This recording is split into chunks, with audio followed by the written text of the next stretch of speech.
त्योहारा बावड़ी ले डूबी गणगौर।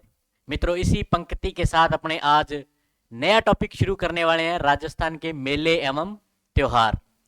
तीज त्योहारा बावड़ी। बावड़ी का मतलब होता है, अपने कहते हैं ना, आप बावड़ गयो यानी आ गया, यानी क्या हो गया, आ गया। बावड़ी का मतलब तीज जो है अपने त्योहारों को क्या होती है भाई, साथ लेके आती है, यानी अपने वर्ष का प्रथम जो त्योहार है वो क्या है, तीज है मित्रों। और ले डूबी गणगौर मतलब गणगौर का जैसे ही विसर्जन होता है वैसे वैसे क्या होता है, जैसे जलाशय में क्या होता है, गणगौर का विसर्जन होता है, वैसे ही क्या हो जाता है भाई, अपने त्योहारों की भी क्या हो जाती है, समाप्ति हो जाती है मित्रों। इसी पंक्ति के साथ अपने क्या करेंगे, राजस्थान के मेले एवं त्योहार करेंगे मित्रों। क्या करेंगे, मेले एवं त्योहार। दोस्तों, हमने क्या किया, इससे पहले राजस्थान के साहित्य एवं जो साहित्यकार हैं उससे संबंधित जितनी भी हमारी क्लासेस थी वो हमारी प्लेलिस्ट में पड़ी है, आपके लिए फ्री ऑफ कॉस्ट है। और वो क्लासेस हमने बड़ी मेहनत और कठिन प्रयास से एक मतलब आपके लिए तैयार किया है। ये क्लासेस आपके लिए हर एक एग्जाम में बड़ी बेनिफिशियल हैं। दोस्तों, ये क्लासेज है वो आपकी हो सकता है कोई भी एक क्लास, एक प्रश्न, उस एक क्लास के अंदर आने वाला एक प्रश्न आपके क्या हो सकता है भी, जीवन के लिए क्या हो सकता है, लाभप्रद हो सकता है, आपका जीवन बदल सकती है। चलते फिरते इस क्लास को अनजाने में ही देख लिया, हो सकता है वही प्रश्न आपके सामने मिल जाए आपको एग्जाम्स के अंदर, और वो आपसे बिल्कुल सही हो जाए। और उसी एक प्रश्न की वजह से, जिस वजह से आप रह रहे हो, उसी एक प्रश्न की वजह से क्या हो जाओ, आप सिलेक्ट हो जाओ। तो ये क्लास हो सकता है एक ही क्लास आपके काम आ जाए। हमारा आपसे ये निवेदन होता है भी, एक क्लास को आप एक बार कंप्लीट देख लीजिए, चैनल को सब्सक्राइब कर लीजिए। हमारा आपसे एक ही निवेदन है भी, आप एक क्लास को क्या करें, कम से कम एक बार, एक दिन का 1 घंटा खराब करके, हमारे लिए आप 1 घंटा खराब करके देख लीजिए। हो सकता है ये घंटा आपका क्या हो, खराब ना हो।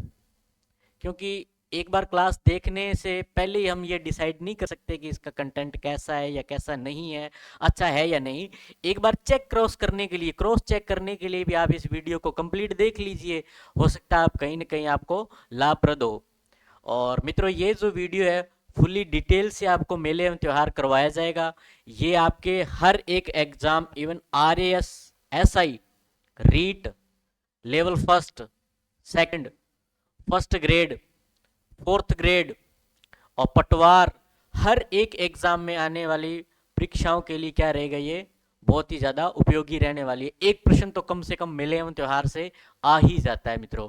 ठीक है, तो आज अपने मेले एवं त्योहार आपने हर एक यूट्यूब चैनल से या कहीं से भी कोर्स परचेज किया हुआ है, आपने लगाई हुई है क्लास, और हो सकता है आपको इनके बारे में बहुत ही अंदरूनी जानकारी हो, लेकिन हमने ये प्रयास किया है कि आपको ये मैटर पहली बार मिल रहा हो। हमारा ये प्रयास है कि आपको ये मैटर क्या हो, पहली बार मिल रहा हो। बहुत ही अंदरूनी तौर से हम आपको करवाने का प्रयास करेंगे। ये मैटर को आप एक एक चीज़ को आप ध्यान से देखिएगा मित्रों। हमने मेले, त्योहार, उर्स, इनके शाब्दिक अर्थों सहित, इनको डिफाइन करते हुए, उदाहरण सहित, त्योहारों और मेलों का वर्गीकरण करते हुए इनको क्या किया, हमने आपको आपके तक पहुंचाने का प्रयास किया है। इस क्लास को आप एक बार जरूर देखिएगा मित्रों। ठीक है, तो इसी के साथ हम अपनी नई क्लास शुरू करने वाले हैं, राजस्थान के मेले एवं त्योहार। मेले एवं त्योहार समझने से पहले हमने त्योहार को समझना है, त्योहार है क्या चीज। पर्व को समझना है कि पर्व है क्या चीज, राष्ट्रीय पर्व क्या है, पर्व क्या है, त्योहार क्या है, मेला क्या है, उर्स क्या है, इनके शब्दों का अर्थ समझना है। और इन त्योहारों को या पर्वों का जो वर्गीकरण है, उनको एक समझ के साथ अपने भी, इनका वर्गीकरण ऐसा क्यों किया गया है वो भी एक समझ के साथ अपने क्या करना है, इसको पढ़ना है। तो अब अपने इनकी डेफिनेशन समझने के बाद एक एक त्योहार को अपने अच्छे से करेंगे, राजस्थान के मेले एवं त्योहार। तो शुरू करते हैं। और इससे पहले अपने देखो, जितने भी कैलेंडर हैं, उन कैलेंडर्स के जितने भी महीने हैं और जितनी भी तारीख हैं, उनकी थोड़ी सी क्या होनी चाहिए, अपने को जानकारी होना आवश्यक है। तो आज की अपनी क्लास इसी पर आधारित रहेगी कि सबसे पहले जो आपकी बेसिक स्ट्रक्चर को तैयार किया जाए इस क्लास में, ताकि आगे जो आने वाली जो तिथियां हैं तो वो आपको समझने में मतलब मुश्किल ना हो। हर एक मेले में, त्योहार में तिथियों का प्रयोग होता है, और उन तिथियों को समझने में आपको क्या ना हो, दिक्कत ना हो, कैलेंडर को समझने में दिक्कत ना हो, कैलेंडर का कन्वर्जन करना आना चाहिए, एक कैलेंडर से दूसरे कैलेंडर में चेंज करना, तारीखों का एक कैलेंडर से दूसरे कैलेंडर में बदलने का भी अपने को क्या सीखना है मित्रों, इसी क्लास में सीखना है। तो अपने शुरू करते हैं आज की प्रथम क्लास अपनी, मेले एवं त्योहार। अपनी जो पहली क्लास में आज शुरू करते हैं त्योहारों से संबंधित, तो पहले शब्द है त्योहार, इसी को ही समझना है क्या है त्योहार। देखो दोस्तों, त्योहार क्या है समझेंगे। एक्चुअल में त्योहार क्या है? त्योहार एक तद्भव शब्द है, यानी दो शब्दों से मिलकर बना है, इसमें कोई प्रॉपर संधि नहीं है, ठीक है, क्या नहीं है, संधि नहीं है। त्योहार है क्या?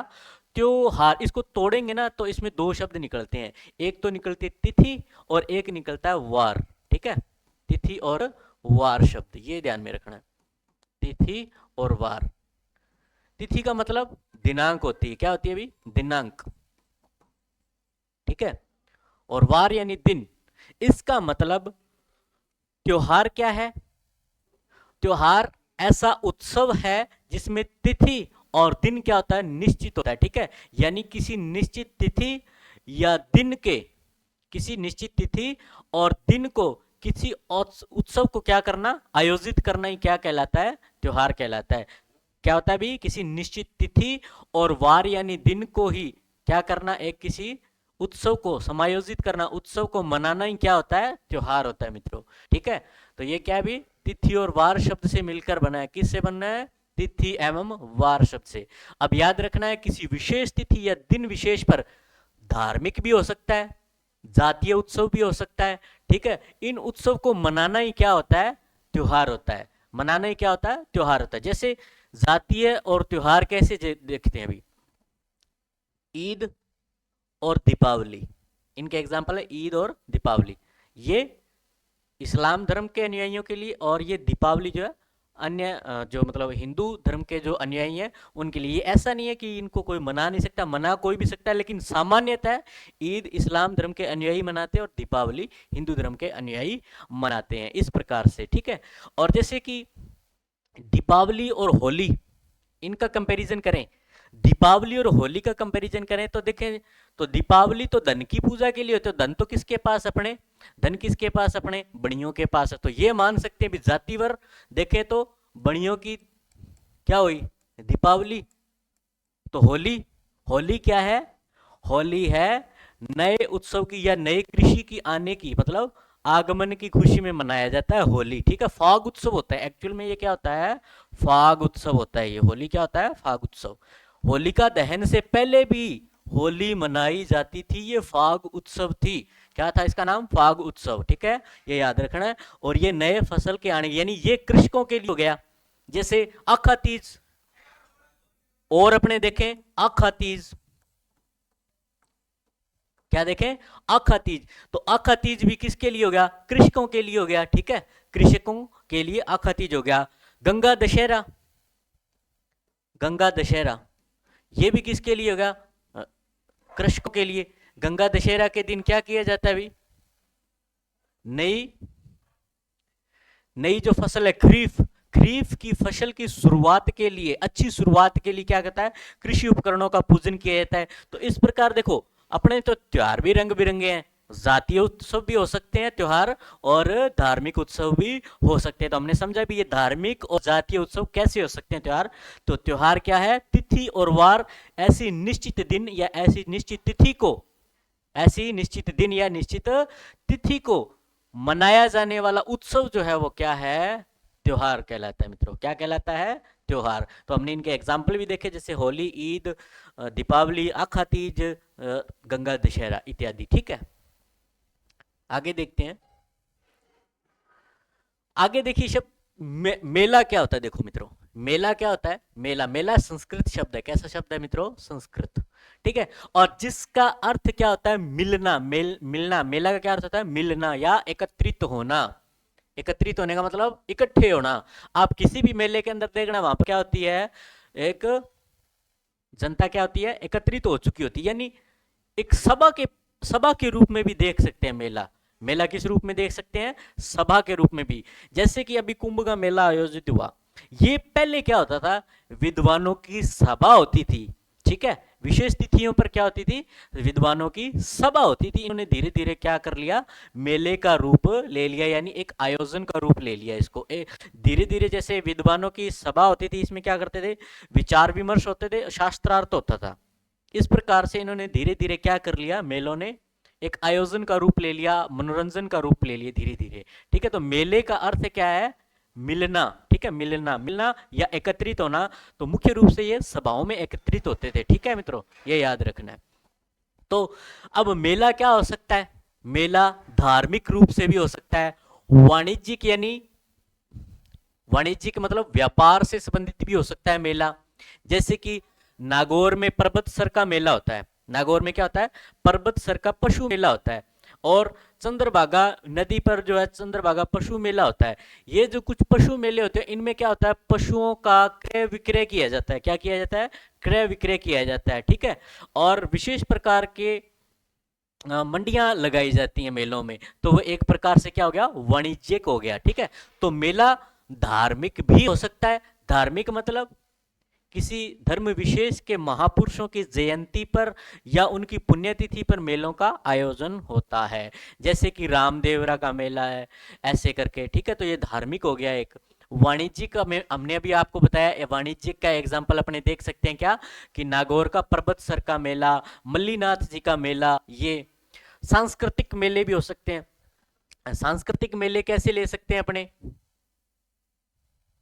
जैसे फेमस मेला है सांस्कृतिक मेले, अपने पुष्कर को ले सकते हैं, सांस्कृतिक मेला है, रंग बिरंगा मेला है ये, ठीक है, सांस्कृतिक मेला। और ये धार्मिक मेला भी है पुष्कर, ये भी याद रखना है। खेल संबंधी भी हो सकते हैं, कई बार खेलों के आयोजन होते हैं मेलों के अंदर। तो इस प्रकार से ये अलग अलग प्रकार से इनका उद्देश्य अलग अलग भी हो सकता है, यानी धार्मिक हो सकता है, वाणिज्यिक हो सकता है, सांस्कृतिक हो सकता है, और खेल संबंधी भी इनके उद्देश्य हो सकते हैं। तो इन उद्देश्यों को लेकर, कई बार बहुत सारे उद्देश्यों को लेकर भी क्या हो सकते हैं, एकत्रित हो सकते हैं। और इसको क्या कहते हैं अपने, मेला कहते हैं। क्या मित्रों, मेला कहते हैं, ठीक है। तो मेले बहुत सारे आयोजित हैं, रामदेवरा का मेला, रामदेव जी का मेला, और पर्वतसर का मेला। एग्जाम्पल के लिए मैं आपको बता देता हूं, उदाहरण के तौर पर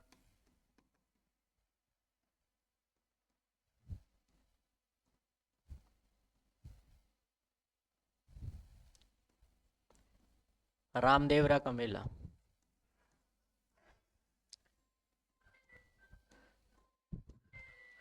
देखो रामदेवरा का मेला पूछे तो पोखरण के अंदर है मित्रों, ठीक है, पोखरण में, पोखरण जैसलमेर में, पोखरण जैसलमेर के अंदर है राम देवरा का मेला। अगर पूछे रामदेव जी का मेला तो जोधपुर के अंदर लगता है मित्रों। कहां लगता है, जोधपुर के अंदर। तो ये एग्जाम्पल थे अपने देखने के लिए मित्रों, ये याद रखना है। मेले के बारे में समझा। अभी देखते हैं अपने पर्व क्या होता है। पर्व एक्चुअल में पर्वन शब्द से बना है। किस शब्द से बना है, पर्वन, ठीक है। संस्कृत के किस शब्द से बना है, पर्वन। देखो पर्वन एक प्रकार की मुख्य स्थिति है। क्या है, एक प्रकार की मुख्य स्थिति, किसकी, चंद्रमा की स्थिति है। पर्वन क्या है, चंद्रमा की विशेष स्थिति है। ये यहां से ये शब्द लिया गया है, चंद्रमा की विशेष स्थिति। कैसे, जैसे ये एग्जाम्पल के लिए समझें, जैसे अमावस, अमावस चंद्रमा की एक विशेष अवस्था है जिसमें चंद्रमा दिखाई नहीं देता। और अमावस के जस्ट बाद क्या हो जाता है, इसकी स्थिति में परिवर्तन होता है, चंद्रमा दिखाई देने लगता है। तो ये एक विशेष स्थिति होगी। पूर्णिमा, पूर्णिमा क्या है, एक विशेष स्थिति है। इस स्थिति में क्या होता है, चंद्रमा पूर्ण रूप से दिखाई देता है, ठीक है। और इस स्थिति के बाद जस्ट क्या होने लग जाता है, ये धीरे धीरे कम होने लग जाता है पूर्णिमा के बाद। तो ये चंद्रमा की विशेष स्थितियां हैं। यानी पर्वन शब्द क्या है, चंद्रमा की एक विशेष स्थिति है, ठीक है।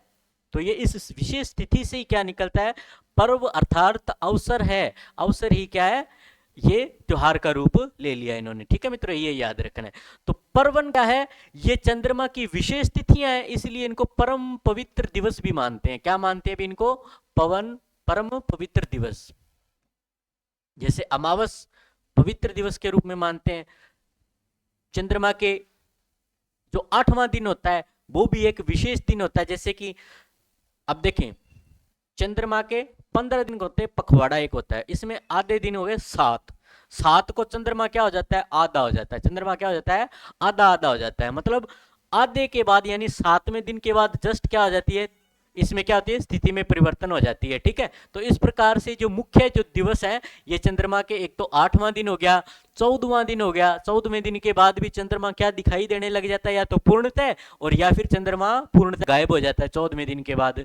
तो ये 14वां और अमावस और पूर्णिमा, ये जो दिन है चंद्रमा की विशेष अवस्थिति है, इसी को पर्वन बोला है। और इसी से ही हमारा क्या निकलता है, पर्व निकल कर आता है। क्या निकल के आता है, पर्व। तो पर्व को क्या बोला, परम पवित्र जो दिवस है वो क्या है, अवसर है। अब देखो इसको परम पवित्र क्यों माना, एक्चुअल में क्या होता है, जैसे चैत्र महीने की पूर्णिमा आई तो क्या होता है, उसमें चित्रा नक्षत्र जो है वो पूर्णतः प्रभाव पड़ता है चंद्रमा पर, इसीलिए। ठीक है, तो जिस पर पूर्ण मास होने पर चित्रा, जैसे विशाख महीने की पूर्णिमा आई तो पूर्णिमा को विशाखा नक्षत्र का प्रभाव दिखाई पड़ता है, इसलिए ये एक विशेष दिन हो जाते हैं, इसलिए इनको पवित्र दिवस मानते हैं, पर्व को। ठीक है मित्रों, क्या मानते हैं, पर्व को विशेष दिन मानते हैं। तो पर्व, जब ऐसे परम पवित्र दिवस आते हैं या अवसर आते हैं, इनको अपने क्या मनाने लग जाते हैं, उत्सव के रूप में अपने क्या लगते हैं, इनको उत्सव के रूप में मनाते हैं। तो इनको क्या बोलते हैं,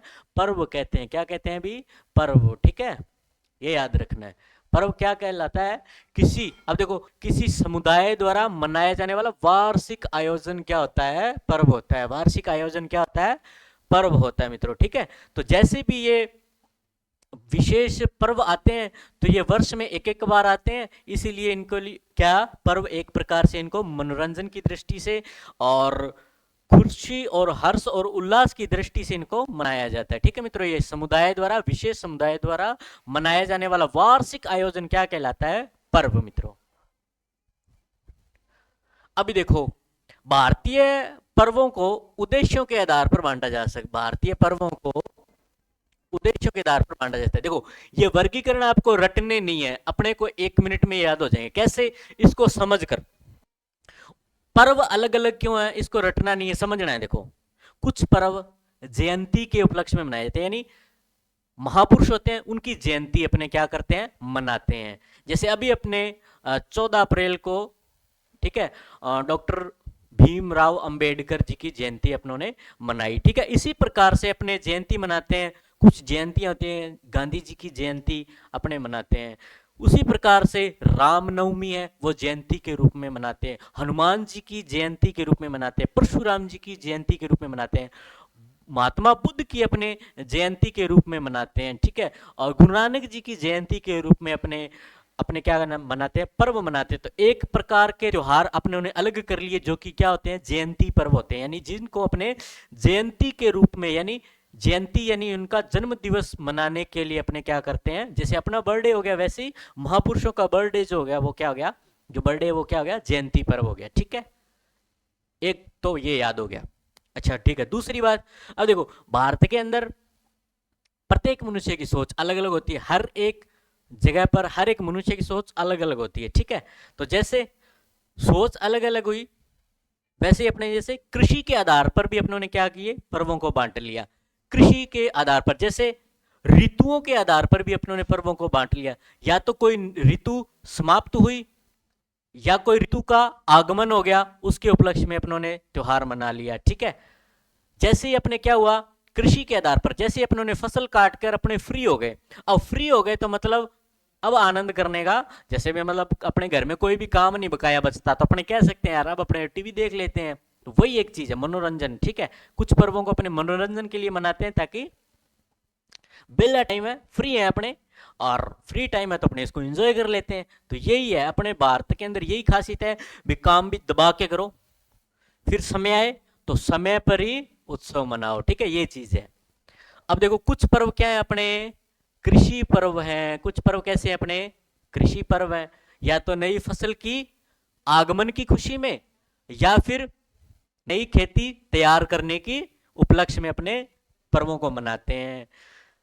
ऋतु पर्व, ऋतु पर्व जैसे ऋतु जो पर्व होते हैं ये क्या करते हैं, ये भौगोलिक परिस्थिति पर आधारित है। ऋतु पर्व जो क्या है, किस पर आधारित है, भौगोलिक परिस्थिति पर। ठीक है, भौगोलिक परिस्थिति यानी सूर्य और चंद्रमा की स्थितियों के आधार पर जैसे ऋतु में परिवर्तन होता है वैसे ही अपने क्या करते हैं, त्योहार मनाते हैं। ठीक है, जैसे कि मकर संक्रांति, ऋतु में परिवर्तन, बसंत पंचमी, वसंत ऋतु के आगमन पर, ऐसे करके। ठीक है, होली, होली, ठीक है, ये चीजें यानी ये सब के सब ऋतुओं पर आधारित है। ठीक है, ये दीपावली जो है ये भी ऋतुओं पर। अपनी जो 6 ऋतुएं होते हैं, 6 ऋतुओं में इन दीपावली, मकर संक्रांति, होली और बसंत पंचमी, ओणम, पोंगल, इनका मतलब अपने समझते चलेंगे इनको किस किस तरीके से अपने मनाते हैं ऋतुओं के आधार पर। ठीक है, दूसरा श्रद्धांजलि पर्व। श्रद्धांजलि, श्रद्धा और अंजलि, अंजलि का मतलब जैसे अपने हाथ से किसी को अंजलि देते हैं ना, उसको जैसे इसको अंजलि बोलते हैं। श्रद्धा के पुष्प अपने अर्पित करते हैं किसी को भी, यानी किसी के प्रति अपनी श्रद्धा है तो उसको व्यक्त करने के लिए भी अपने क्या मनाते हैं, पर्व मनाते हैं। जैसे कि पितृपक्ष होता है, पितृपक्ष अपने श्रद्धांजलि अर्पित करते हैं अपने। ठीक है, अपने पूर्वजों को जिनसे हमारी उत्पत्ति हुई है और जिनकी वजह से अपने को समाज के अंदर रुतबा और अच्छी पहचान मिली है, उनको, उनके प्रति एक श्रद्धा व्यक्त करने के लिए भी पर्व मनाते हैं, वो श्रद्धांजलि पर्व होते हैं। जैसे कि ईस्टर है, और ईस्टर है, 12 वफात है, चेटी चंड है। ठीक है, पितृपक्ष है, ये जो सारे के सारे पर्व जो कैसे हैं, श्रद्धांजलि पर्व है। और जयंती पर्व हो गया भी, किसी भी महापुरुष की जयंती जन्म दिवस के उपलक्ष्य में मनाई जाती है। ठीक है मित्रों, ये याद रखना है। जैसे कि अभी बता ही दिया, कृष्ण जन्माष्टमी और राधा अष्टमी, राधा अष्टमी, ठीक है, ये भी एक जन्मोत्सव है। गुरु नानक जयंती, बुद्ध जयंती, महावीर जयंती इत्यादि ये जयंतियां अपने मनाते हैं। तो ये इस प्रकार से हमने त्योहारों का वर्गीकरण किया, इनको रटने की जरूरत नहीं है, वैसे ही याद हो जाएगा अपने को, समझ, बेसिक समझ से अपने याद हो जाएगा भी, ऐसे ऐसे करके त्योहारों का वर्गीकरण है। अब राष्ट्रीय पर्व, संवैधानिक रूप से जो राष्ट्रीय पर्व घोषित किए गए हैं, गणतंत्र दिवस। ठीक है, हमने इस दिन संविधान को पूर्ण रूप से लागू किया, गणतंत्र दिवस। स्वतंत्र दिवस, 15 अगस्त 1947 को अपने क्या हुए, हमारे सत्ता भारतीयों के हाथ में आती है, इसीलिए स्वतंत्र दिवस। गांधी जयंती को 2 अक्टूबर अपने मनाते हैं, राष्ट्रीय पर्व है, ये राष्ट्रीय पर्व घोषित किए गए हैं मित्रों। ठीक है, और कुछ कामना पर्व होते हैं, कुछ पर्व क्या होते हैं, कामना पर्व होते हैं। जैसे कि अपने 16 सोमवार के व्रत रखते हैं, तो वो क्या एक कामना पर्व है। अपने क्या करते हैं भी, हे भोलेश्वर हमारी ये मनोकामना पूर्ण हो जाए, तो अपने 16 सोमवार के व्रत रख लेते हैं। ठीक है, किसी भी मनोकामना के लिए अपने व्रत रख लेते हैं। वो व्रत तो जितने भी व्रत हो गए ना, वो सारे के सारे क्या होते हैं, कामना के लिए होते हैं। ठीक है, एकादशी के जितने भी व्रत हैं कामना पूर्ति के लिए, वट वृक्ष, ठीक है, वट सावित्री का व्रत है, अरुदंती व्रत है, ये सारे के सारे कामना के लिए। ठीक है, करवा चौथ का व्रत है, ये सारे के सारे कामना, इच्छा रख कर किए जाने वाले जो है, कामना का अर्थ होता है इच्छा। ठीक है, यानी इच्छा पूर्ति, आ गया ना, इच्छा पूर्ति हेतु जितने भी व्रत हैं वो क्या हो गए, सारे के सारे क्या हैं, पर्व। जैसे शिवरात्रि है, और गणगौर है, भाई दूज है, ठीक है, गुरु पूर्णिमा है, गणेश चतुर्थी है इत्यादि। एक चीज आपको कॉमन चीज बताता हूं कि जो अपने को याद रखना है, अगर तो व्रत आते हैं तीज के, तो तीज के व्रत हमेशा याद रखना, ये बहुत ही इंपॉर्टेंट चीज है। तीज के जितने भी व्रत होंगे ना, बेधड़क होके तीज के व्रत या तीज के त्योहार जितने भी होंगे, माता पार्वती के होंगे। ठीक है, तीज के त्योहार होंगे माता पार्वती के होंगे, आंख बंद करके समझ लेना, माता पार्वती की पूजा या आराधना है। ठीक है, तीज के पर्व जितने भी होंगे। दूसरी बात, अगर पूछे तेरस के व्रत होते हैं जितने भी, तेरस के व्रत शिव जी के होते हैं। ठीक है भी, तेरस के, त्रयोदशी के, तेरस के त्योहार जितने भी होंगे ना, वो सारे शिव जी के होंगे। 13वां काम शिव जी ही कर सकते हैं और कोई नहीं कर सकता। ठीक है, तो तेरस के जितने भी व्रत होंगे वो शिव जी के। दूसरी बात भी, जितने भी चौथ के व्रत होंगे सारे के सारे गणेश जी के होंगे, याद रखना है। चौथ के जितने भी त्योहार है ना, व्रत है, बेधड़कों के चौथ के व्रत गणेश जी के। ये याद रखने का तरीका है मित्रों। इस तरीके से अपने वर्गीकरण कर लेते हैं ना, तो अपने को याद करने में आसानी रहती है भी, हाँ इस त्योहार पे ठीक है ये इनके। तो अब देखो दूसरा बच्चा, एकादशी के जितने भी व्रत हैं मित्रों, एकादशी के व्रत जितने भी किसके हैं, श्री हरि विष्णु के हैं, याद रखना है। एकादशी से संबंधित जितने भी त्योहार है, जैसे कामिका एकादशी, योगिनी एकादशी, देवशयनी एकादशी, देव उठनी एकादशी, जितने भी एकादशी के व्रत हैं, ठीक है, निर्जला एकादशी, सारे के सारे क्या हैं, श्री हरि विष्णु से हैं। एकादशी के त्योहार जितने भी हैं क्या है, विष्णु जी से हैं।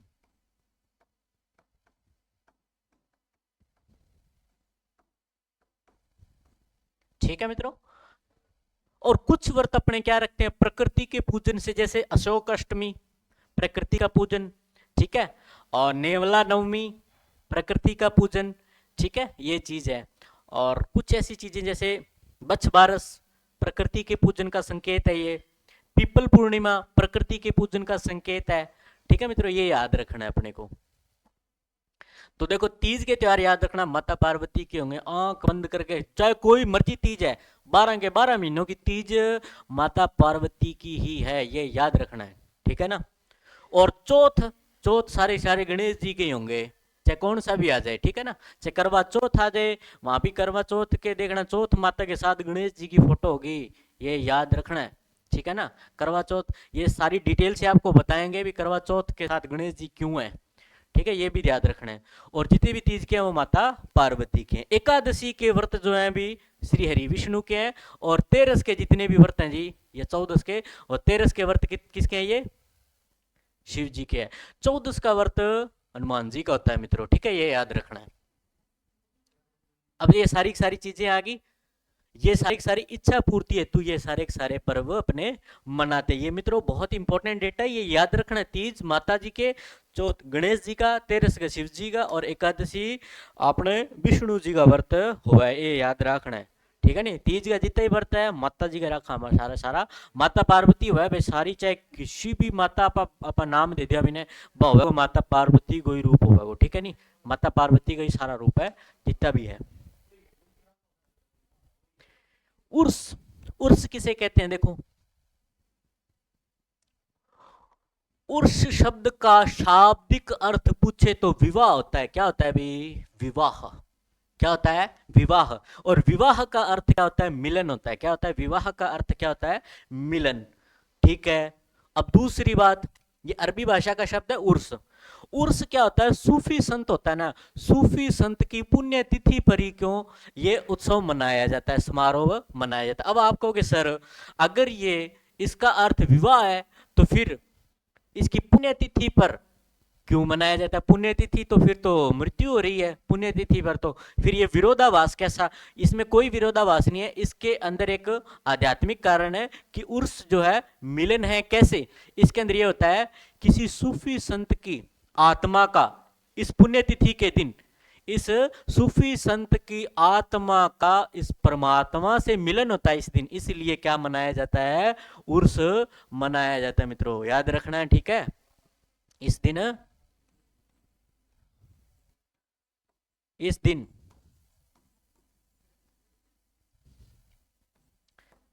ऐसी मान्यता है मित्रों, सूफी संत की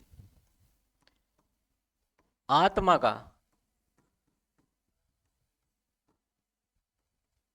परमात्मा से मिलन होता है इस दिन, परमात्मा से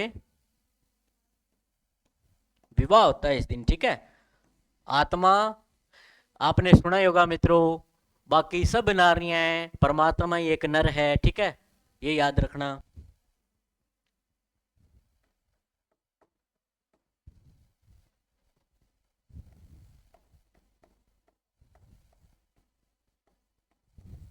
ठीक है मित्रों, ये याद रखना, इस दिन सूफी संत की आत्मा का परमात्मा से विवाह या मिलन होता है, इसीलिए ये मनाया जाता है। इसमें विरोधाभास नहीं है, ये पुण्यतिथि पर, इसलिए जिस दिन इन्होंने अपना शरीर त्याग करते हैं उस दिन इनकी आत्मा का मिलन हो जाता है किससे, परमात्मा से, इसलिए ये उर्स मनाया जाता है मित्रों। अब अपने देखते हैं महीनों के बारे में। महीनों के बारे में पढ़ेंगे, फिर कैलेंडर के बारे में अपने समझेंगे। ठीक है मित्रों, हिंदू महीने के बारे में। हिंदू महीने के अंदर 12 महीने होते हैं और 12 महीने के अंदर 2 पखवाड़े होते हैं, यानी कि चंद्रमा की स्थिति के आधार पर। किसकी स्थिति पे? चंद्रमा की स्थिति के आधार पर। यानी ये एक जियोलॉजिकल इफेक्ट है। ये क्या है? भी एक जियोलॉजिकल इफेक्ट है। ठीक है मित्रों, ये याद रखना है। ठीक है, भौगोलिक कारण है ये पूरे के पूरे। देखो हमारे त्योहार भी क्या है? पूरे पूरे वैज्ञानिक हैं। ठीक है, देखो प्रारंभ पखवाड़ा जो क्या है?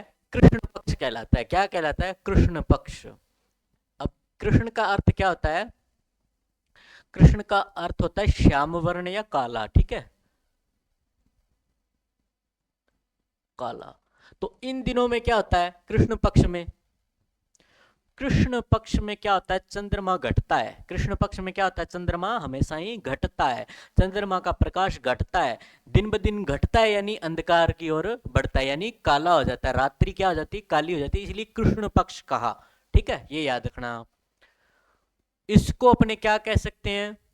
बुद्धि कह सकते हैं। क्या कहते हैं भी? बुद्धि कहते हैं। ठीक है, और इस पक्ष को अपने क्या बोलते हैं? अमांत भी कहते हैं। इसी पक्ष को अपने क्या कहते हैं? अमांत भी कहते हैं। कृष्ण पक्ष को अमांत भी कहते हैं। क्लियर मित्रों? याद। अंतिम पक्ष को क्या कहते हैं? अंतिम जो पखवाड़ा है इसको शुक्ल पक्ष भी कहते हैं। शुक्ल का मतलब होता है सफेद होना। शुक्ल का शाब्दिक अर्थ क्या होता है? सफेद। सफेद। ठीक है, शुक्ल का शाब्दिक अर्थ क्या होता है? सफेद या प्रकाशमान। अब शुक्ल पक्ष में हमेशा ही चंद्रमा का प्रकाश बढ़ता रहता है और रात्रि जो होती है प्रकाशमान हो जाती है, इसीलिए इसको क्या बोलते हैं? सुदी भी कहते हैं। देखो, और ये वाला जो पक्ष है वो पूर्णिमांत कहलाता है। पूर्ण पूर्ण। ठीक है, ये याद रखो, पूर्णिमांत से शब्द है पूर्ण। पूर्णिमांत, अंत हो गया। ठीक है, पूर्ण मास, इसको क्या बोल सकते हैं? पूर्णमासी भी बोल सकते हैं। कई बार अपने ये शब्द देसी अपने घरों में प्रयोग भी करते हैं। आज पूर्णमासी है। पूर्णमासी यानी मास क्या हो गया? पूर्ण हो गया। मास क्या हो गया? पूर्ण हो गया। महीना क्या हो गया? पूर्ण हो गया। इसलिए पूर्णिमांत, पूर्णमासी, पूर्णिमा एक ही बात है। ठीक है मित्रों, दूसरे पक्ष को क्या कहते हैं? पूर्णिमांत कहते हैं। ठीक है, ये याद रखना है। कृष्ण पक्ष में भी 15 दिन होते हैं और शुक्ल पक्ष में भी 15 दिन होते हैं। हिंदू महीने में याद रखना, शक संवत में 30 दिन होते हैं, जबकि विक्रम संवत में 29.5 दिन होते हैं। ये याद रखना है। ठीक है मित्रों, अब कैलेंडर के प्रकार अपने कैलेंडर समझेंगे। एक ग्रिगोरियन कैलेंडर, शक संवत, विक्रमी संवत और इस्लामिक कैलेंडर जो है। ठीक है मित्रों, ये याद रखना है। ये 4 हिजरी संवत, नव संवत यानी विक्रमी संवत, और शक संवत और ग्रिगोरियन कैलेंडर। अब अपने ग्रिगोरियन कैलेंडर की बात करते हैं। ठीक है, ग्रिगोरियन कैलेंडर की जो शुरुआत हुई है वो किससे बना है? जूलियन कैलेंडर से बना हुआ है। ठीक है मित्रों, यानी जूलियन कैलेंडर को बंद करके ग्रिगोरियन कैलेंडर का यहाँ पे लाया गया। तो अपने एक एक करके एक एक कैलेंडर को अपने शुरू करते हैं। ठीक है, देखो ग्रिगोरियन कैलेंडर या इसको बोलते हैं अंग्रेजी कैलेंडर। ठीक है, इसके अंदर क्या हुआ? जो पोप थे ग्रेगरी 13वें, ठीक है, इन्होंने क्या किया? साल 1582 के अंदर क्या था? 4 अक्टूबर थी उस दिन, और 4 अक्टूबर को इन्होंने क्या किया? घोषणा की, डायरेक्ट 10 दिन बढ़ा दिया। क्या किया अभी? डायरेक्ट 10 दिन बढ़ा दिया। यानी 4 तारीख थी, अब 4 तारीख को मनुष्य सोया, अगले दिन क्या होनी चाहिए थी? 5 तारीख। लेकिन जब उठे तो नए कैलेंडर टंगे मिले घरों के सामने, और उस दिन तारीख क्या थी? डायरेक्ट 15 तारीख थी। क्या थी भी? डायरेक्ट 15 तारीख थी। तो ग्रिगोरियन कैलेंडर शुरू हुआ जूलियन कैलेंडर को बंद करके। ठीक है, जूलियन कैलेंडर में 10 महीने थे सारी, और इसके अंदर ये हटाने का कारण क्या था? कारण ये था भी इनका जो त्योहार है ईस्टर था। क्या था? ईस्टर। और ईस्टर जो है वो रविवार को होता है। किस वार को होता है? रविवार को। अब रविवार का कोई भी जियोलॉजिकली मेल नहीं खा रहा था। ठीक है, भौगोलिक परिस्थिति के साथ कोई मेल नहीं खा रहा था यह त्योहार।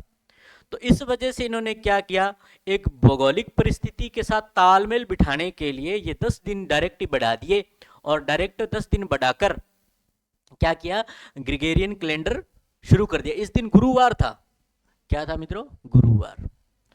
और अगले दिन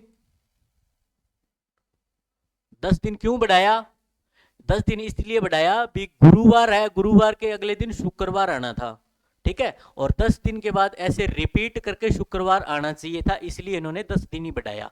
10 ही दिन क्यों बढ़ाया, कि वापस रिपीट होकर शुक्रवार के दिन ही तारीख पड़नी चाहिए थी, ठीक है। ये याद रखना है भी, ये शुक्रवार के दिन ही तारीख पड़नी चाहिए थी 15, इसीलिए इन्होंने 10 दिन बढ़ाए, ठीक है मित्रों। ये याद रखना है भी 10 ही दिन क्यों बढ़ाए, ये कारण इसका ये है भी अगला दिन वीरवार के अगले दिन क्या पड़ रहा था, शुक्रवार पड़ रहा था, ठीक है। वीरवार के बाद क्या, गुरुवार के बाद शुक्रवार। और 10 दिन बढ़ाने का कारण, यानी 11 या 9 भी बढ़ा सकते थे, तो इसका कारण ये था, अगर 9 या 11 दिन बढ़ाते तो उस समय वार अलग हो रहा था, वार या तो शनिवार को पड़ जाता या फिर बुधवार को या वीरवार को पड़ जाता, वार अगला शुक्रवार ही होना चाहिए था, इसलिए 10 ही दिन बढ़ाए, ठीक है। क्या, 10 ही दिन बढ़ाए, ये चीज ध्यान में रखनी है, ठीक है मित्रों, ये ध्यान में रखनी है।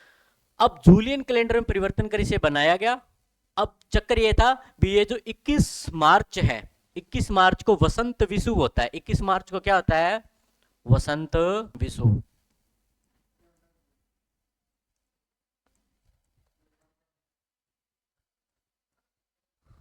इक्कीस मार्च को क्या होता है मित्रों, वसंत विषु होता है। उत्तरी गोलार्ध के अंदर सूर्य जो है, सॉरी, भूमध्य रेखा पर चमकता है 21 मार्च को, ये याद रखो सीधा 21 मार्च को। अब ये जो वसंत विषुव है, ये एक भौगोलिक है, ठीक है, जियोलॉजिकल रीजन है।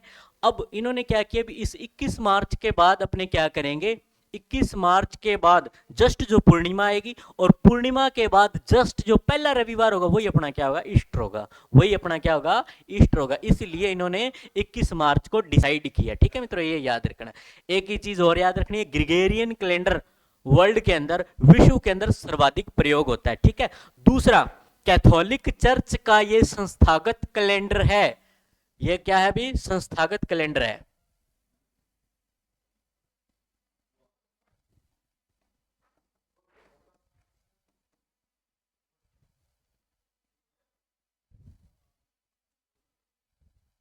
ठीक है मित्रों, ये कैथोलिक चर्च का क्या है, संस्थागत कैलेंडर है।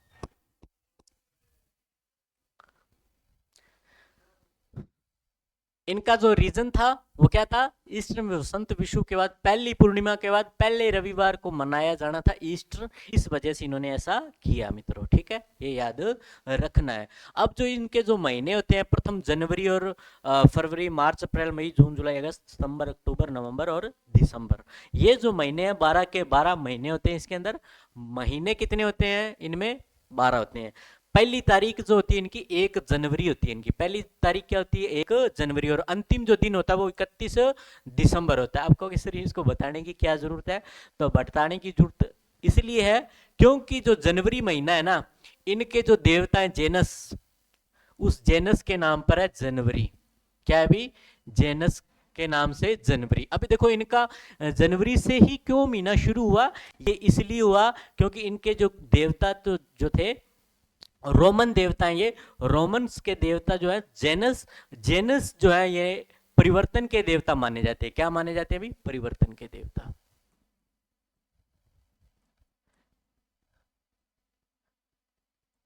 ठीक है, परिवर्तन के देवता माने जाते हैं, ठीक है मित्रों। इन दिनों से ये उनकी भौगोलिक परिस्थिति के अकॉर्डिंग इनमें क्या होता है, परिवर्तन होता है भौगोलिक परिस्थितियों में। ये जेनस, इसलिए रोमन देवता जेनस के नाम पर ये जनवरी पड़ा, ये नई शुरुआत या परिवर्तन, द्वार परिवर्तन का देवता माना जाता है मित्रों। अच्छा, फिर दिसंबर, दिसंबर का अर्थ होता है, इनका जो लैटिन वर्ड होता है डेसेम, डेसेम का अर्थ होता है 10, क्या होता है अभी, डेसम का अर्थ क्या होता है, 10। डेसम का अर्थ 10 होता है क्योंकि पहले इसमें केवल और केवल 10 महीने होते थे, रोमन कैलेंडर में 10 महीने होते थे, यानी दिसंबर यानी दसंबर, ये हमारे इसके साथ तालमेल बिठाकर दिसंबर बनाया था। आपको ये भी बताएंगे भी इन्होंने कैसे अपने, हमारे जो देसी महीने, उनके साथ तालमेल बिठाकर इन्होंने अपने महीनों की संख्या की थी, वृद्धि की थी। कैसे की थी वो आपको भी बताएंगे। जैसे सितंबर है, सप्तांबर, इससे बना है अक्टूबर, अक्टूबर यानी 8 से, ठीक है, ऐसे करके इन्होंने बनाया। नवंबर यानी नवंबर यानी नवम, दिसंबर यानी दसम, ऐसे करके इन्होंने ये तालमेल बिठाया, ठीक है। तो इनमें 10 थे कुल मिला के महीने, और 2 महीने बीच में एडजस्ट किए, 12 महीने टोटल किए इनको। तो याद रखना ये डेसम शब्द से बने, जिसका अर्थ क्या होता है, 10 होता है, ठीक है। इनका फरवरी महीना जो है वो फेब्रुआ नामक देवता से शुरू हुआ, जो कि फेब्रुआ का मतलब शुद्धिकरण का देवता मानते हैं ऐसे, फेब्रुआ, ठीक है। अब अपने करते हैं शक संवत। ग्रिगोरियन कैलेंडर हो गया, 1 ईस्वी से शुरू हुआ। अब अपने करते हैं शक संवत, ठीक है। शक संवत शुरू कब हुआ ये याद रखना है, जूलियन कैलेंडर के 1582 से शुरू हुआ है, ये याद रखना है, ठीक है। अब शक संवत, कुषाण साम्राज्य के सम्राट कनिष्क जो है, उन्होंने क्या किया था, शक संवत शुरू किया था 78 ईस्वी के अंदर। कब किया था, 78 ईस्वी में। क्यों, क्योंकि इन्होंने मथुरा से अपनी राजधानी का क्या किया था, स्थानांतरण किया था, ठीक है। ये याद रखना, पुरुषपुर में इनका स्थानांतरण किया था, जिसको अब पेशावर कहते हैं। अब क्या कहते हैं, पेशावर कहते हैं। मथुरा से पुरुषपुर में इन्होंने अपनी राजधानी स्थानांतरित की थी 78 ईस्वी में। कनिष्क ने 78 ईस्वी में अपनी राजधानी परिवर्तित कर कर उस दिन गद्दी पर बैठे थे 78 ईस्वी को, इसलिए इन्होंने क्या किया था, नया कैलेंडर शुरू किया, शक संवत। मित्रों ये याद रखना है। ये ग्रिगोरियन कैलेंडर से 78 वर्ष कम है, यानी 78 ईस्वी को, यानी 1 ईस्वी को ग्रिगोरियन कैलेंडर चालू हो गया, और 78 साल बाद ये कैलेंडर शुरू हुआ है, यानी ये छोटा है, शक संवत छोटा, याद रखना है। शक संवत छोटा है किससे, ग्रिगोरियन से। कितने वर्ष छोटा है,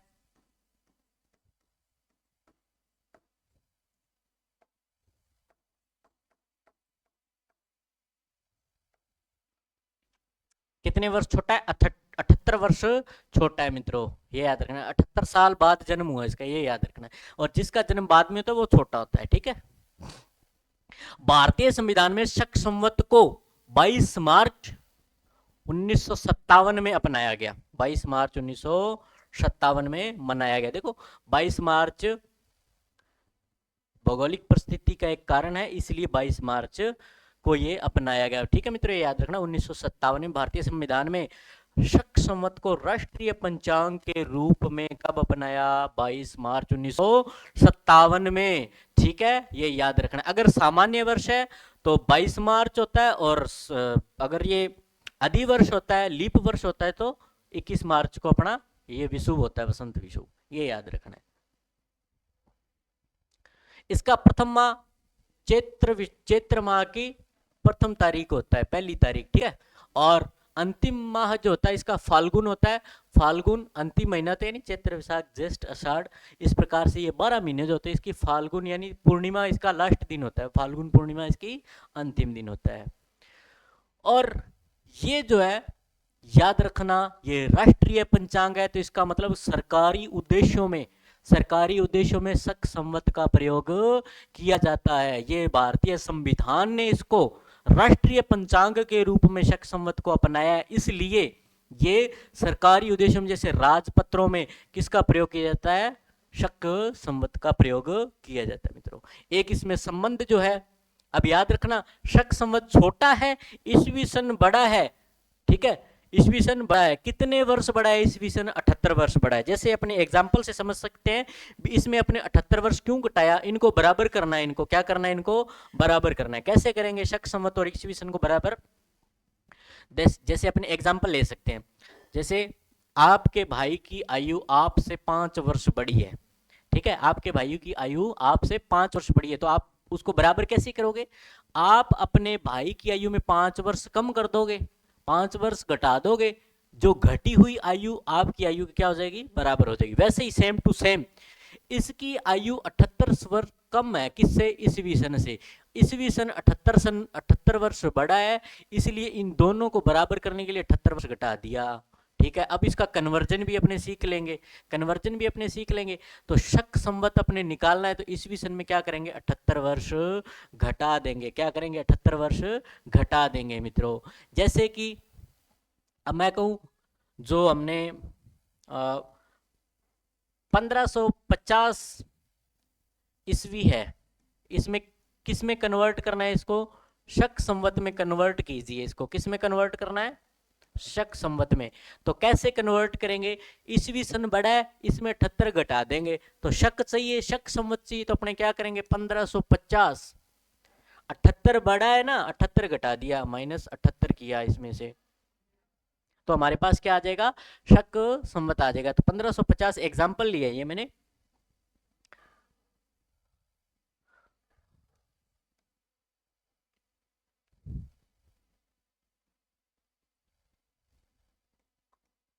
ठीक है, तो ये 1472 शक संवत आ गया। ये शक संवत का कौन सा सन चल रहा है, 1472वां ही होगा। ठीक है मित्रों, ये याद रखिए, पीछे है। ठीक है, ये याद रखना है मित्रों। इस तरीके से अपने निकाल सकते हैं। जैसे अब 2025 चल रहा है, तो शक संवत निकालना चाहें तो 2025 अब चल रहा है, तो अगर शक संवत में इसकी कैलकुलेशन करें तो इसमें क्या करेंगे, 78 माइनस कर देंगे।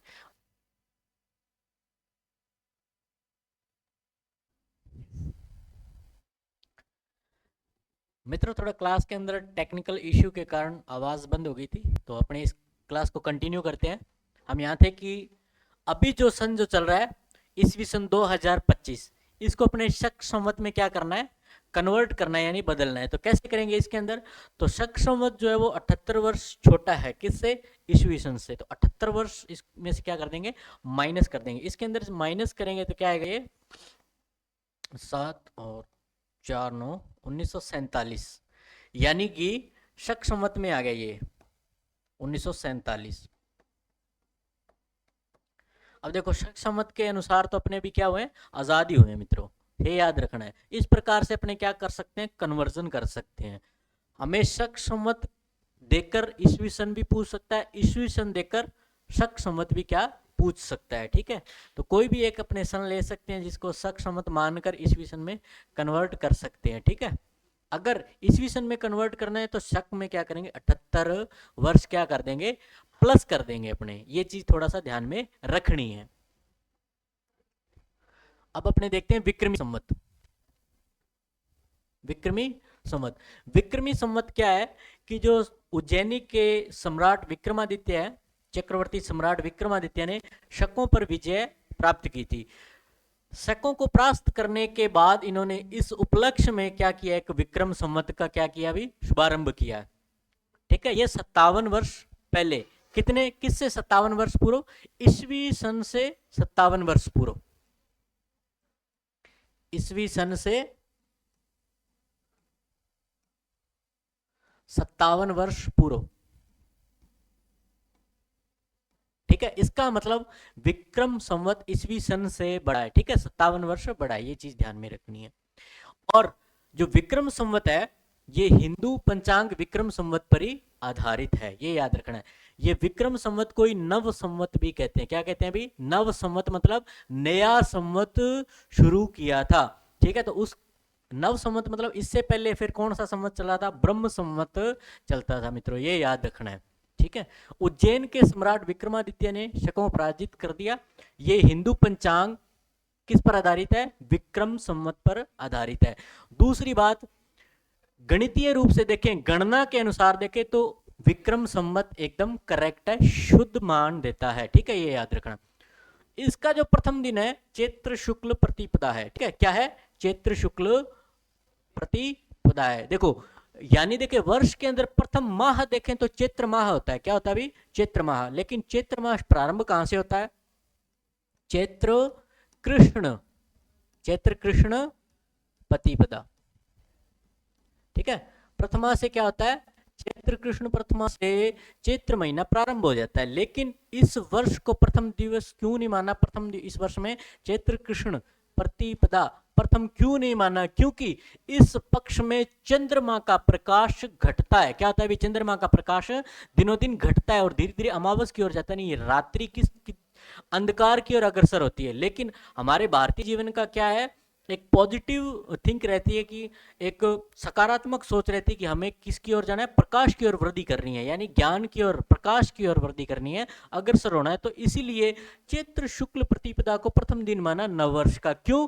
क्योंकि इस दिन से चंद्रमा प्रकाशमान होता रहता है, धीरे धीरे क्या होता रहता है, प्रकाशमान होता रहता है, और रात्रि क्या रहती है, प्रकाशमय रहती है। तो धीरे धीरे प्रकाश चंद्रमा वृद्धि करता है, बढ़ोतरी होती है, इसलिए इसको प्रथम दिन माना है, ताकि हमारा जीवन भी क्या करे, उत्तरोत्तर वृद्धि की ओर अग्रसर हो, उत्कर्ष की ओर अग्रसर हो। इस सोच के साथ हमने चैत्र शुक्ल प्रतिपदा को प्रथम दिन माना है। इसका जो अंतिम दिन है चैत्र मास का अमावस होती है मित्रों।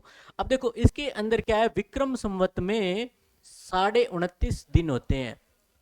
एक माह में कितने दिन होते हैं, एक माह कितने दिन का होता है, 29.5 दिन का। ठीक है मित्रों, 29.5 दिन का होने के कारण 12 से मल्टीप्लाई करेंगे तो क्या आएगा, ये 354 दिन आता है। कितना आता है, 354 दिन आता है 12 से मल्टीप्लाई करने के बाद। ठीक है, ये 354 कैसे आया,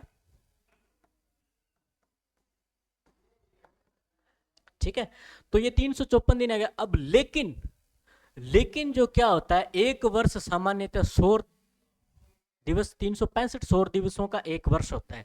क्या होता है कि जो पृथ्वी जो है, वर्ष किसे कहते हैं, वर्ष कहते हैं मित्रों किसी भी ग्रह का सूर्य के चारों ओर एक चक्कर पूर्ण करने में क्या लगा, एक वर्ष कहलाता है। ठीक है, तो ये जो समय लेती है वो 365 दिन लेती है। 365 और 354 में कितने का अंतर हो गया, 11 दिन का अंतर हो गया मित्रों, 11.25 दिन का अंतर हो गया। अब ये जो 3 साल में क्या होता है, लगभग एक मास के आसपास इसकी अवधि हो जाती है। 11 दिन जो हर बार एक्स्ट्रा बच गए, मास हर साल के 11 दिन एक्स्ट्रा बच गए, तो 3 महीने में क्यूमुलेटिव होकर यानी संचय होकर कितने हो जाएंगे, एक महीने के बराबर हो जाएंगे।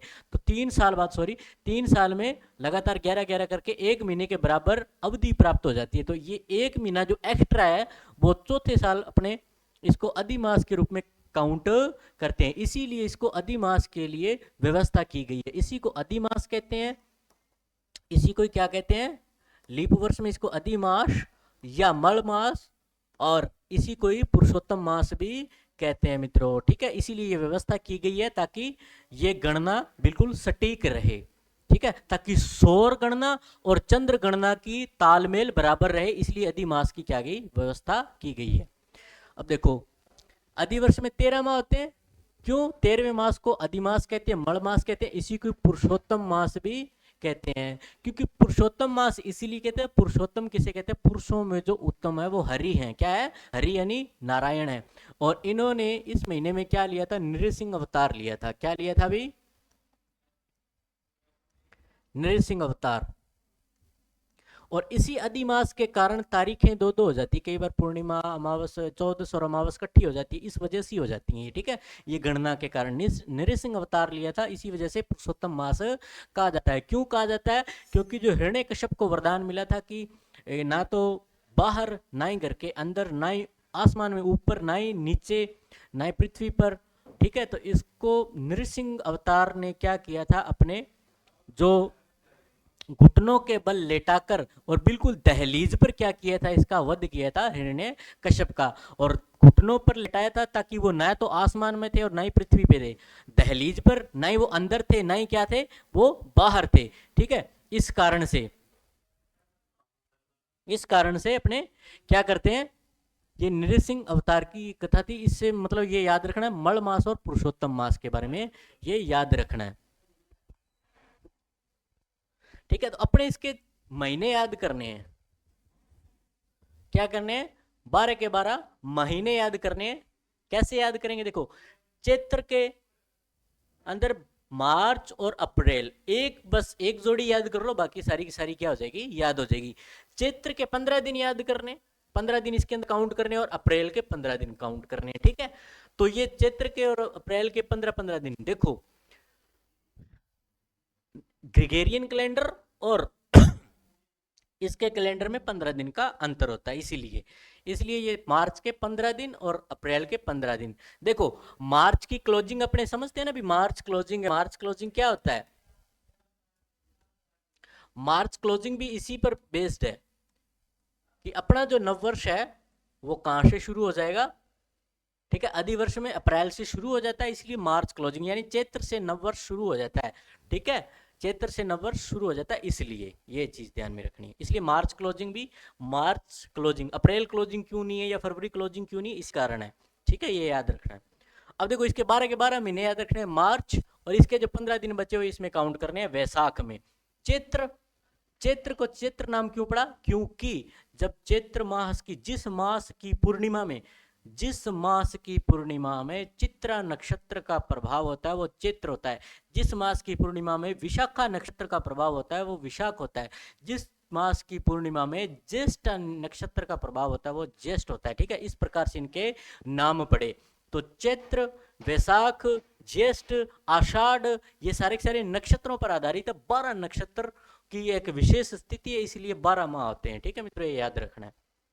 इस प्रकार से अपने इसके अप्रैल और मई के आधे दिन बचे हुए, मई ज्येष्ठ के अंदर और जून के अंदर, ठीक है। ज्येष्ठ आड़ में फुल गर्मी होती है, याद रखना। आगे जो है आषाढ़, आषाढ़ के बचे हुए जून के 15 दिन और जुलाई के स्टार्टिंग के 15 दिन, फिर जुलाई के बचे हुए दिन और अगस्त के स्टार्टिंग दिन श्रावण के अंदर, ठीक है। याद करना है कैसे, जोड़ी के अंदर याद करना है, चैत्र वैशाख ज्येष्ठ आषाढ़, श्रावण भादो, ऐसे याद करने, ठीक है। श्रावण भादो ऐसे याद करना, इसको भादो भी कहते हैं, भाद्रपद को भादो भी कहते हैं, ठीक है। भाद्रपद का महीना जो होता है पवित्र महीना होता है, ये याद रखना है, ये पवित्र महीना होता है, ठीक है, ये याद रखना है। आषाढ़, श्रावण, भाद्रपद, आश्विन, आश्विन को अशोज भी कहते हैं अपने, ठीक है। ये कई बार असु भी बोल देते हैं, ठीक है। और कार्तिक, ठीक है, इसको कत्तू भी बोल देते हैं कई बार, तो याद रखना। ये देसी लैंग्वेज में काती, काती भी बोल देते हैं कई बार देसी लैंग्वेज में, ठीक है। इस प्रकार से इसको असु बोल देते हैं, काती बोल देते हैं, ठीक है, ये याद रखना है। कार्तिक, अश्विन में सितंबर अक्टूबर, कार्तिक में अक्टूबर और नवंबर, अक्टूबर और नवंबर के, ठीक है। और मार्गशीर्ष में नवंबर और दिसंबर में, मार्गशीर्ष में सर्दी होती है, और फिर उसके बाद मार्गशीर्ष के बाद पोष, पोष में भी काफी सर्दी होती है, दिसंबर और जनवरी, ठीक है, दिसंबर और जनवरी काफी सर्दी होती है। माघ, ये देखो पोष, पुष्य नक्षत्र, पुष्य नक्षत्र होता है पूर्णिमा के दिन, ऐसे करके नाम पड़ा है इनका, ठीक है, ये याद रखना है। फाल्गुनी नक्षत्र है ये, माघ नक्षत्र है, इस प्रकार से ये नाम पड़े, जनवरी और फरवरी, ठीक है, और फरवरी और मार्च, इस प्रकार से ये मार्च के जो स्टार्टिंग के दिन जो बच गए थे वो फाल्गुन में काउंट हो गए, ठीक है मित्रों, ये याद रखना, फाल्गुन में काउंट हो गए। तो इस प्रकार से कुल 12 महीने हैं, तो इनको जोड़ियों में याद रखने कैसे, चैत्र वैशाख ज्येष्ठ श्रावण भादो, ठीक है, आश्विन कार्तिक, ठीक है। इस प्रकार से महीने याद करने अपने 12 के 12 महीने मित्रों, ये याद रखना है। अब देखो ऋतुएं, ऋतुओं भी इन महीनों पर है, 2-2 महीनों की जोड़ी है, 6 ऋतु, प्रत्येक ऋतु 2 महीने की, कितने, 2 महीने की, तो टोटल महीने कितने हैं, 12, और 2 महीने की एक ऋतु, तो टोटल 6 ऋतु हो गई, ठीक है, याद रखना। ये वसंत ऋतु, वसंत ऋतु, इसको ऋतुराज भी कहते हैं,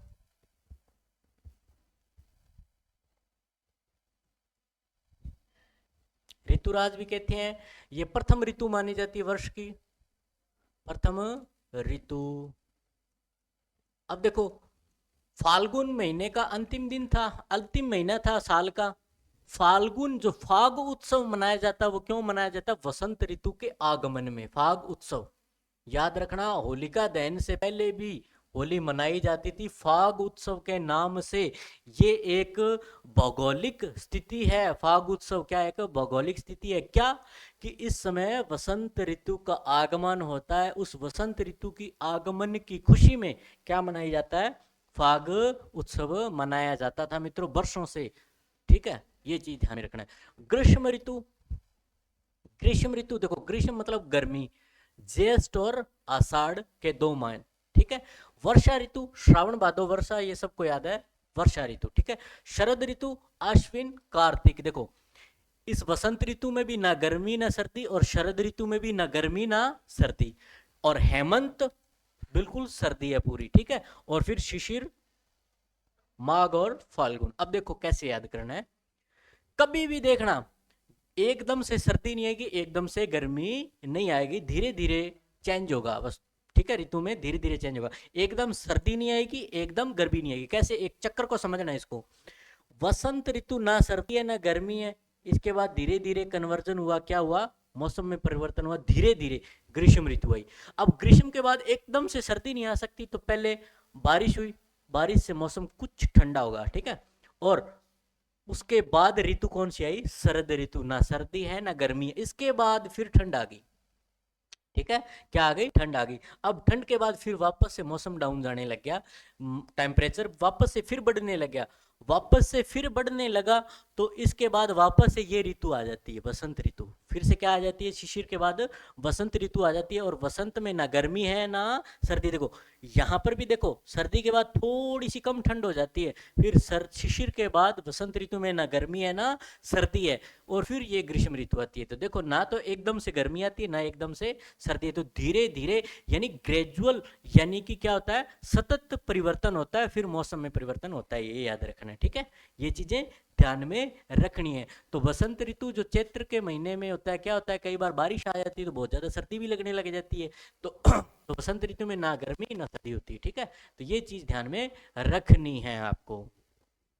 ये दो दो के जोड़े में ही याद करो इनको। बसंत ऋतु में चैत्र वैशाख, ग्रीष्म ऋतु में ज्येष्ठ आषाढ़, ठीक है, वर्षा ऋतु सावन भादो, शरद ऋतु में अश्विन कार्तिक, और या इसको ऐसे याद रखो, असु कत्तु, ठीक है, शरद में असु कत्तु, ऐसे याद करो।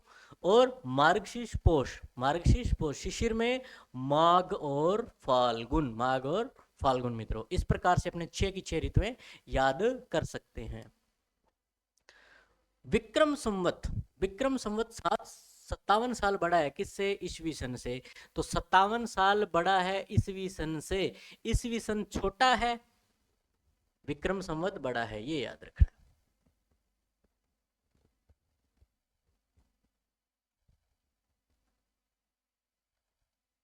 ठीक है, ये याद रखना है, विक्रम संवत बड़ा है, कितने साल बड़ा है, 57 साल बड़ा है। ये चीज ध्यान में रखनी है मित्रों, ठीक है। कन्वर्जन कर सकते हैं अपने, कैसे कन्वर्जन कर सकते हैं, अगर अपने को ईसवी सन दे दिया, अब 2025 दे दिया, मान लो क्या दे दिया, 2025 है, तो इसमें 2025 वर्तमान ईसवी सन चल रहा है, विक्रम संवत में कन्वर्ट करेंगे तो क्या करेंगे, 57 साल ऐड कर देंगे इसमें, यानी जोड़ देंगे। क्यों, क्योंकि विक्रम संवत बड़ा है, इसमें जोड़ेंगे तो क्या आएगा, ये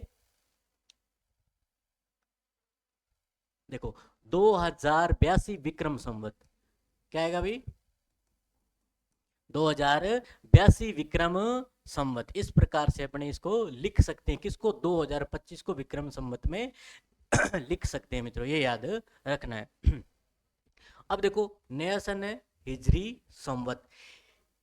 हिजरी शब्द जो है, हिजरी शब्द हिजरा से बना है, किससे बना है मित्रों, हिजरा से। और हिजरा का शाब्दिक अर्थ होता है प्रवास करना।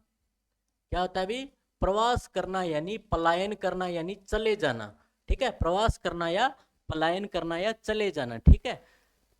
अब इसकी शुरुआत 622 ईस्वी में हुई थी। क्या हुआ कि पैगंबर मोहम्मद जो थे, कुरैशियों के अत्याचार से तंग आकर यहां से क्या किया, इन्होंने पलायन कर लिया, कहां से, मक्का से मदीना की ओर चले गए। मक्का से कहां चले गए, मदीना की ओर चले गए। इस घटना को क्या कहा गया इतिहास में, हिजरा के नाम से फेमस हो गई ये घटना, ठीक है, हिजरा के नाम से फेमस होगी। यहीं से ही हिजरी संवत शुरू होगी, क्या होगी, यहीं से ही हिजरी संवत शुरू हुआ 622 ईस्वी के अंदर। अच्छा ठीक है, इसके अंदर क्या होता है, ये भी चंद्रमा की गणना पर आधारित है।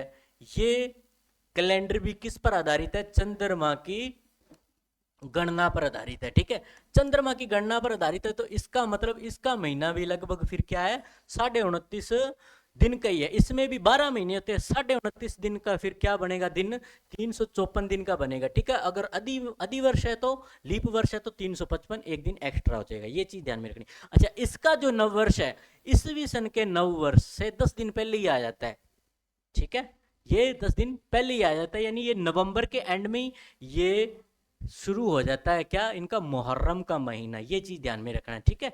इनको नया चंद्रमा दिखाई देता है, उस दिन से इनका नया वर्ष प्रारंभ हो जाता है, ठीक है, ये याद रखना है। इसके बीच में जो संबंध है, अच्छा, हिजरी संवत और विक्रम संवत में संबंध क्या रहेगा? विक्रम संवत से 622 साल छोटा है, इसलिए इसमें से विक्रम संवत में से 622 साल घटा देंगे तो क्या आ जाएगा? हिजरी संवत आ जाएगा। ये ध्यान में रखना है, ठीक है भाई। अब इनके महीने, ये देखो हिजरी संवत, अब देखो 2025 चल रहा है, क्या चल रहा है अभी? 2025 चल रहा है ईसवी सन। इसको हिजरी सन में कन्वर्ट करेंगे, क्या करेंगे? 622 वर्ष घटा देंगे, 622 वर्ष घटा देंगे। तो इसमें से घटाएंगे तो ये क्या बचेगा? 1403 हिजरी संवत, ठीक है, 1403 हिजरी संवत। मित्रों इस प्रकार से अपने कैलकुलेट कर सकते हैं। अब देखो इसके भी महीने कितने होते हैं? 12 ही महीने होते हैं। इस्लामिक कैलेंडर में भी महीने 12 होते हैं। प्रथम जो महीना मुहर्रम है, मुहर्रम उल हराम, कैसे याद रखना है? पहले अपने क्या करना है? सबसे पहले मुहर्रम, ठीक है, मुहर लगानी है। उसके बाद अपने सफर करना है, क्या करना है? सफर। इस प्रकार से महीने याद रख सकते हैं। 2 महीने याद हो गए, मुहर्रम और सफर। उसके बाद देखो 2 महीने फिर एक जैसे हैं, रबी रबी, ठीक है। एक अव्वल होगा, अव्वल जो होगा वो पहले आएगा, अव्वल जो होगा वो क्या आएगा? पहले आएगा। यानी कि देखो इसको याद कैसे करना है, यानी कि अव्वल है वो पहले है, ठीक है। रबी अल अव्वल तीसरा महीना, रबी अल यानी चौथा महीना, ठीक है मित्रों। अब देखो जुमादा भी 2 हो गए, जुमादा अल उला, जुमादा अल उला 5वां महीना है।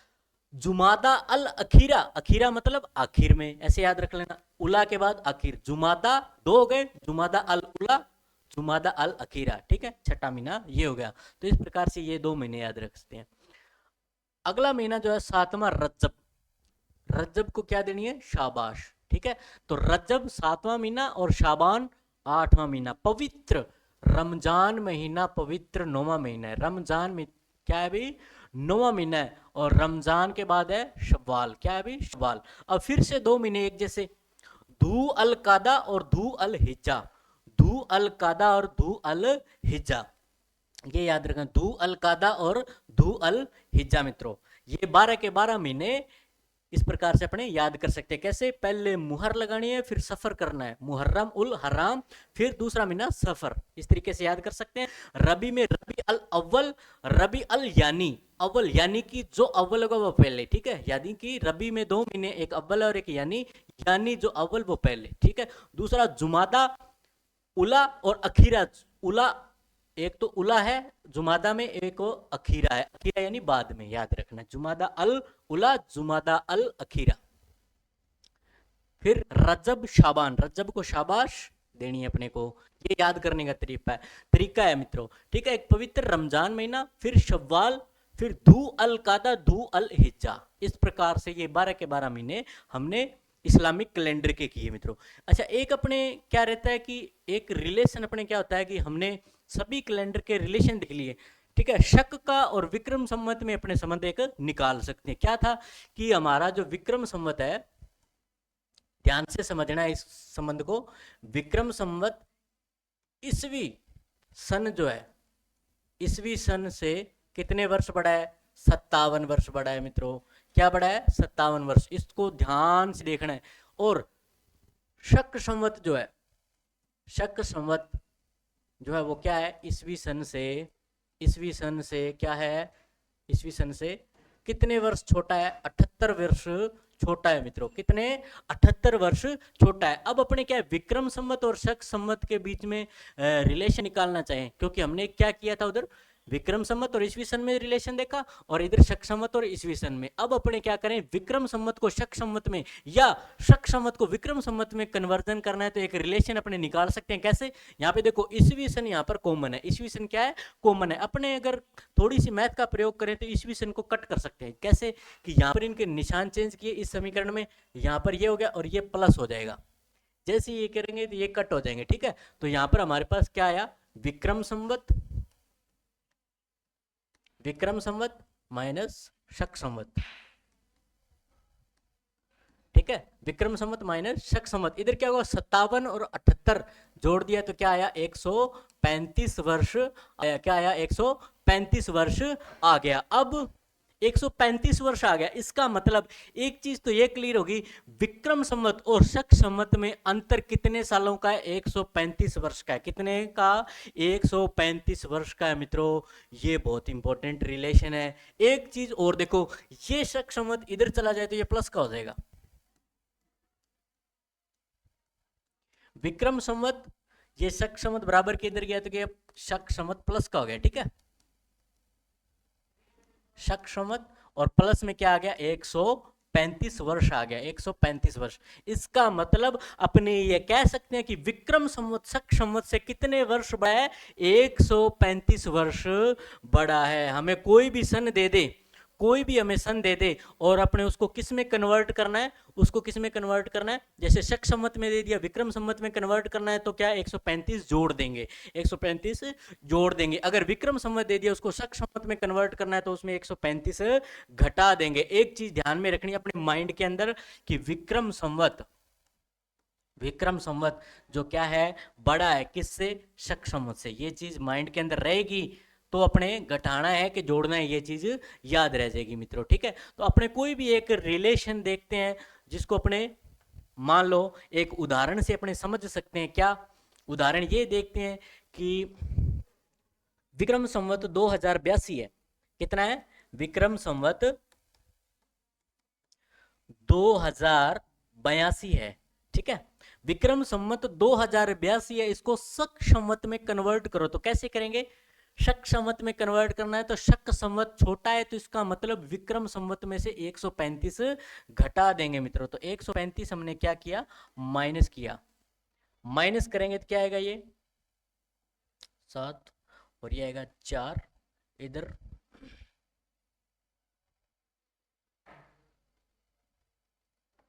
9 और एक ये 1947, ठीक है। ये आया 1947, किस में आया? शक संवत के अंदर आया। ये क्या आया भाई?